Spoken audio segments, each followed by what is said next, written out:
Okay, so everybody, welcome back to Not Your Normal News. We're following up with another interview with Scott Schaffer of the Maury Island Incident. He's a very, very interesting person, and we talked to Scott. Scott made his presentation oop, a little earlier, um, and so what there's controversy behind the Maury Island incident, and we'll talk about that in a second. But what I wanted to say is can you explain what that is to the majority of people who've never heard of it? Sure. Well, the Maury Island incident is a very interesting historical UFO sighting that happened on June 21st, 1947, off of the east side of Maury Island, which is connected to Vashon Island now. It wasn't at the time. A guy named Harold Dahl was out scavenging logs in Puget Sound. That was kind of a job a lot of people had to recover logs that fell off log booms. And it was in the middle of the afternoon. It was a 2 p.m. sighting. So it was the first day of summer, obviously, the solstice day. And he saw six flying discs over his boat. He was out there working with a crew. His son was on the boat and the family dog. And he saw these discs come down. They were unusual in that they were donut shaped. So there's a couple of different types of saucer crafts that were seen around the 40s, and this was what's considered the saucer shape. So there was a center hole. So one of the discs had appeared to be having problems flying, and it was kind of fluttering. And another disc came next to it, like it was helping it essentially. And some material fell out of the troubled disc, and eventually what would be considered hot slag, hot metal, came out and struck his boat and killed his dog and injured his son, burned his son's arm. And so that's basically the core of the sighting. Now, the most interesting thing to us as filmmakers is what happened next. The next morning, Harold Dahl, the man who saw that was the main protagonist of the story, at his house, a man in black came and basically tried to intimidate him into not talking about it. Mhm. And we based this story on this film on FBI documents. So there's testimony that Dahl gave to investigators, and we have a core spine of the story is on FBI documents. And another interesting part of it is that J. Edgar Hoover himself, the executive director of the FBI, was very personally interested in this case. So the man in black came the next day and intimidated Dahl, told him not to talk about it, and then just kind of disappeared, never to be seen again. And of course, Dahl did talk about it, so he went public with it, and he had all sorts of problems after that. And it's a great, interesting case. We turned the core of the film into a 30-minute the core of the story into a 30-minute film, and it's online at MauryIslandIncident.com, and you can find us on Facebook also. Right. And so when you were doing this, just and because it is sort of the first documented case, I think, of the Man in Black as Yes. far as that goes, and so when the incident happened on Moore Island, do you know how shortly after? When did he make a report? Did this was this one of those things where they had seemed to have known about this without him reporting it to the police? Did he? Who did he report it to so that they would know? And how long did it take for this person to show up, or did they show up out of the blue Well, and the say, man in black showed up the next day out of the blue. That's what makes it so unusual. Is in our research, this would be, at least in our opinion, as journalists, historians, filmmakers, that it would be the first man in black associated with a UFO sighting. right? And the story was publicized. Actually, they went public. They went to the newspapers. They tried to monetize it, sell the story to a magazine in Chicago. And so ultimately, the newspapers and the press considered it a hoax. Right. So the thing that we discovered in studying these FBI documents, which were classified for 50 years, is that Harold Dahl basically, the hoax was that he confessed it was a hoax. So in his testimony, he said it really happened, but he purposely branded himself a liar so he wouldn't be bothered. It changed his life so much, and Right. it broke the family apart. The boy who was on the boat, Charles Dahl, ended up becoming estranged, and he moved to Louisiana, never to speak to anyone in his family again. Uh-huh. So there's still a lot of research to be done, but Right. uh, the FBI documents make for a compelling story with a very clear protagonist, antagonist, and we really play up on the man in black in the film. Right. And when then later on, the slag, if I'm not incorrect, was co- uh, collected, then put on top, then put on board a B-25 Mitchell, Yes. and that that had problems and Oh, yes. yeah. Well, that's the story continues. Obviously, there was an investigation that was headed by Ken Arnold, who had the first, official flying saucer sighting over Mount Rainier. But that was 3 days after the Maury Island incident. Right. So Arnold headed up this investigation. The Army Air Force got involved. They sent up two of their people, William Davidson and Frank Brown.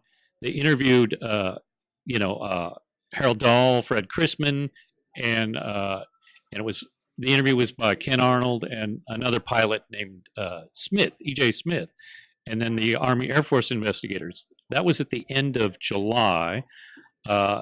They took evidence of the slag that allegedly fell from the craft, and I believe it may have been in a cornflakes box, and they took it with them on the B-25 at midnight on August 1st, which was our Army Air Force Independence Day, when the Air Force was going to be officially broken into its own division.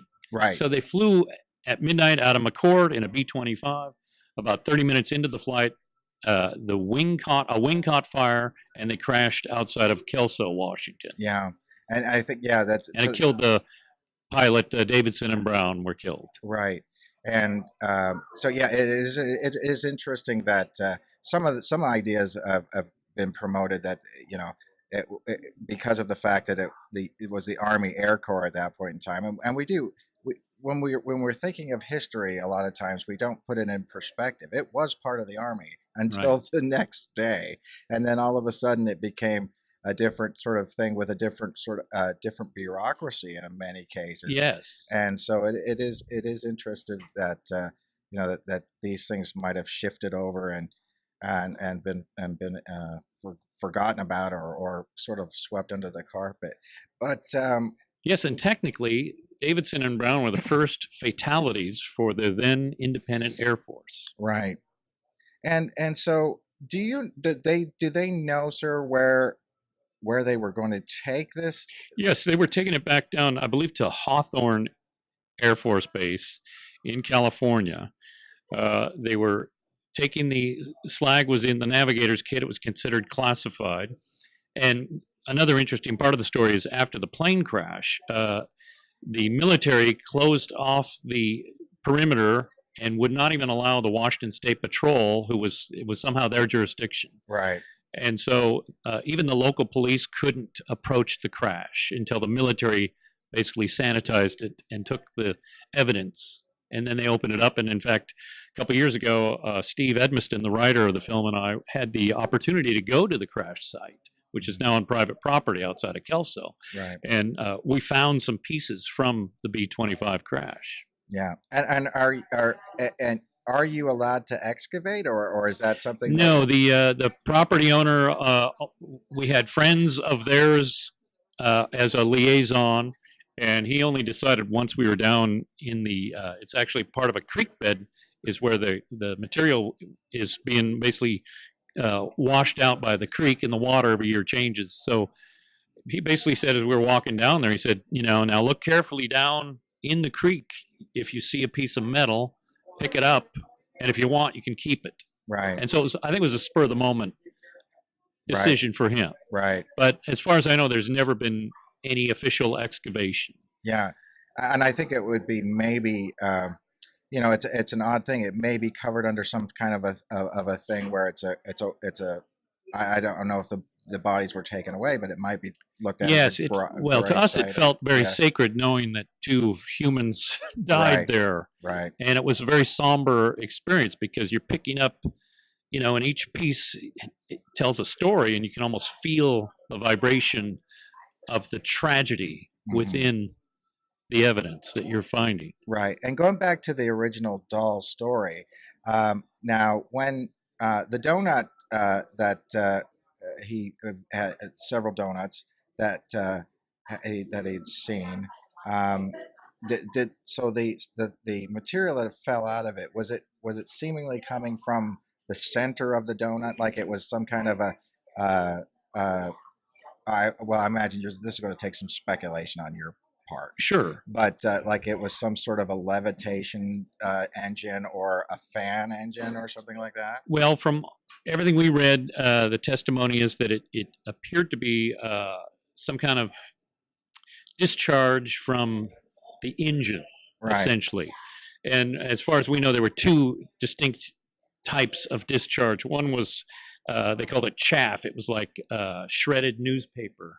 Yeah. And then the second discharge was basically molten metal, very hot, and it ended up they called it slag. Right.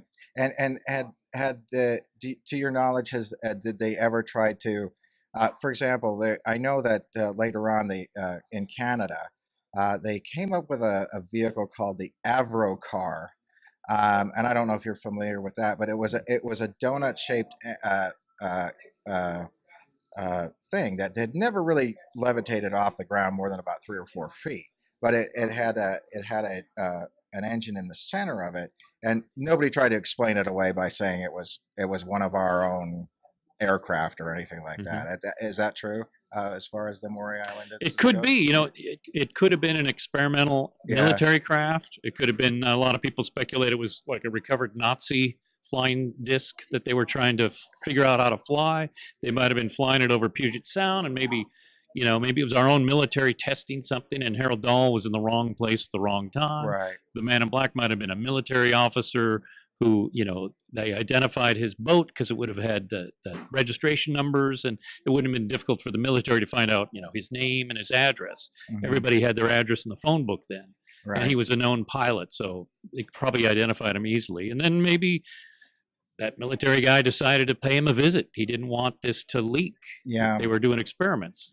I've It, also heard a theory that some people say that the Army was dumping radioactive waste from Hanford into Puget Sound, but I don't buy that because if that's the case, there would have been evidence of radioactive poisoning right. right off the water And there. you'd still be able to find it. Of Yeah, course, because yeah, the half life yeah, is what, yeah, 10,000 yeah, or exactly. whatever years. Yeah, it just doesn't So we would have disappear. seen mutant fish. There would Yeah. have been a lack of, biological life. It would have been obvious if that Right. was the case. Right. So I don't go for that one. Yeah. And so, Or of course, could be aliens. right. Well, and as you come to this as a documentary filmmaker, is that did you find the story just so interesting that you just wanted to research into it? Did you have a did you I find that a lot of times, especially in documentaries, that sometimes people go into it with a certain idea and they fulfill that idea. Did you go into it with a completely open thing, or say, I want to prove that I want to prove that aliens exist, and so therefore this is the first case? We approach this first off. It's not a documentary. It's what I'd call a docudrama. So we Okay. actually hired actors and we wrote our own dialogue. So we Okay. made up a lot of it, but Right. most of it is based on the FBI testimony. So a Hmm. lot of the phrases we used were in the FBI documents. Now, we approached it mostly as historians and journalists. Our goal was not to prove or disprove that it was an alien craft or that it was military. We leave that open to the viewer. And Hmm. there's still a lot of conjecture. And, I could spend the rest of my life researching this, and I may not get to the actual truth. And that's kind of the case with any UFO sighting or UFO case, that how do you get that truth? Yeah. It's sometimes impossible. But as historians, journalists, this had a great story. It had a protagonist, Harold Dahl, who, had an incident and it changed his life. and then a great antagonist, the man in black. Where did he come from? What was his background? How did he know everything? And then what happened afterwards with the investigation, the Army Air Force, the crash.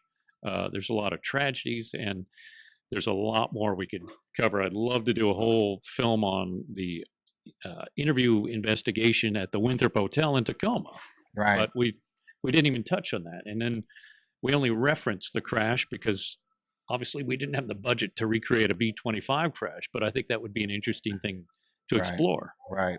And it is, it's such a, if you look at it from that standpoint, it is such a tragic course of events. The injured boy's arm, the, the, the, the fact that one way or another, whether it was in some kind of that this family felt this suppression onto them, that it actually was the worst thing that ever happened to them. So in other words, that it really ruined people's lives, and they felt, I would imagine, mentally tortured. Oh yeah, I'm sure they all had PTSD from this, and broke the family apart. The husband and wife, the kids became estranged. The son moved away. Uh, he had trouble with Harold Dahl had trouble with his business. His business was sabotaged. His boat was, vandalized, and he was basically outcast Yeah. as one of the first UFO nuts in Hmm. modern history. I mean, Right. 1947 is when that all started, Right. and Yeah. it is a tragedy. And do you feel like you had come across any evidence of targeted uh, ways of explaining things as people who experience this are crazy? Or is that in your documentation where you were looking through that? Is that was maybe a a tactic that was taken on by Well, we someone? think that well, in our film, if you watch the film, you'll see that we basically speculate that J. Edgar Hoover, uh, part of his job and part of the Truman presidency was to uh, one of their main concerns was they thought that these craft were perhaps advanced airplanes from Right. Russia. Right. The Cold War was just starting, and so they thought that maybe Russia recovered some or created their own advanced aircraft that could fly far faster than anything the U.S. had. So that was Hmm. their number one concern was security. So what are these? Where are these craft from? How come they're flying over and basically harassing our population? And the summer of '47, they called it the summer of the saucers. Starting with Maury Island and Ken Arnold, and then Roswell, you had a rash of, I would say, possibly hundreds of thousands of sightings, and it was all over the local newspaper. The papers were really going after this because people were seeing things. The McMinnville, the Trent sighting at McMinnville. There's uh, there's a huge rash of them in the Northwest, and Hmm. so it's fascinating. And I wish we had Facebook then because we could have had live Facebook or photos and Hmm. really tracked it in real time. Well, yeah, it is interesting.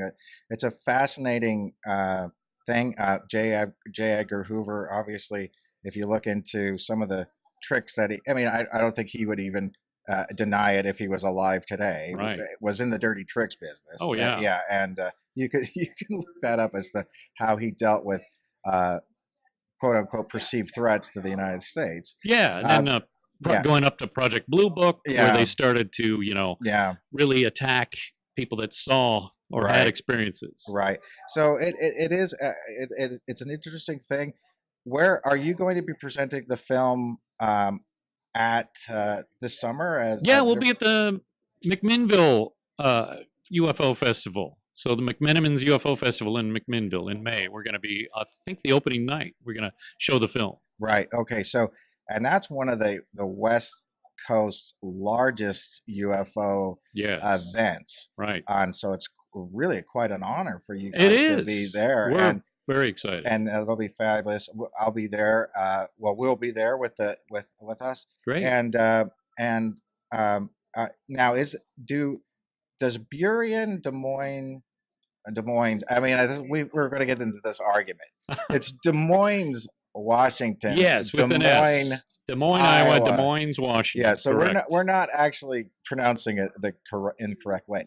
But do they have a festival that talks about the Maury Island? Well, we started based on this film. The executive producer, John White, lives in Burien, and we started what's called the Burien UFO Festival when this film was in production. So that would have been 2014, maybe was the first year, and it's coming back this year. So it'll be sometime toward the end of April. Okay, and you could possibly see the film there, Yes, or it'll okay, likely screen at the Tin Room Bar and Theater okay, in Old Burien. and if anybody needs to see this film, and we watched it earlier, I thought it was fascinating. I highly recommend it.